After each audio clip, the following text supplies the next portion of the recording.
What if your brain worked differently and nobody noticed and you spent almost your entire life thinking you were completely insane? If you don't know me, my name is Danny Falesnik and I'm a licensed professional counselor in the state of Wisconsin. I work primarily with neurodiverse and queer adults. I fell into this category and wasn't diagnosed until after graduate school. First on the docket, we have sensory sensitivity. This can include heightened or lowered sensory perception. It also includes a lot of our five senses, things we can see, things we can hear, taste, touch, and smell. There are others such as vestibulation and proprioception. Vestibulation is our sense of movement and balance.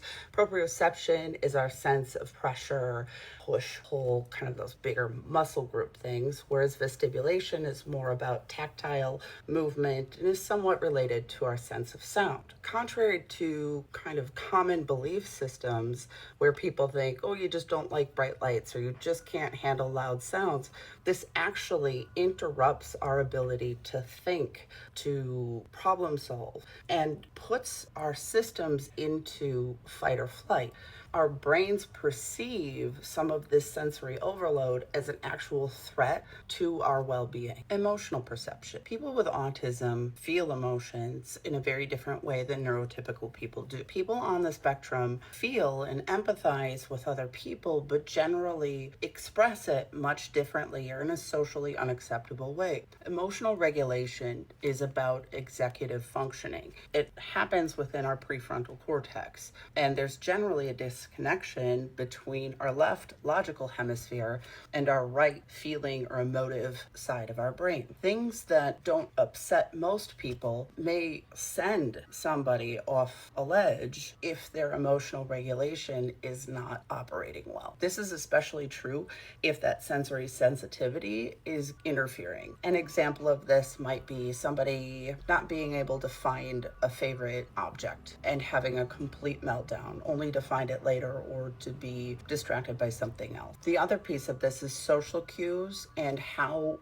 we interact with other people. One of the most common ones that we notice is eye contact. It may not be as easy to recognize in me, but go back and look at some of my videos. Where am I looking? All over the place, everywhere except where we're supposed to look, which is in the camera at people's eyes. It's involuntary. I can never stop it. And when we do try to be very aware of it, we look like this, staring a hole through your soul, and that makes people uncomfortable too. Our tone is sometimes off, or we don't understand sarcasm. And many times sarcasm, when used with a person who is on the spectrum, will be running back into emotional perception. We often take sarcasm as some kind of sub-language from neuronormative people, that they're trying to tell us something and we're desperately trying to read between the lines when there's nothing there. Then lastly, there's our internal perceptions of the world, or what's called introception. Introception is about sensing our internal states and monitoring what is happening within. For some people, this can look like a reduced pain tolerance, an increased pain threshold. It can look like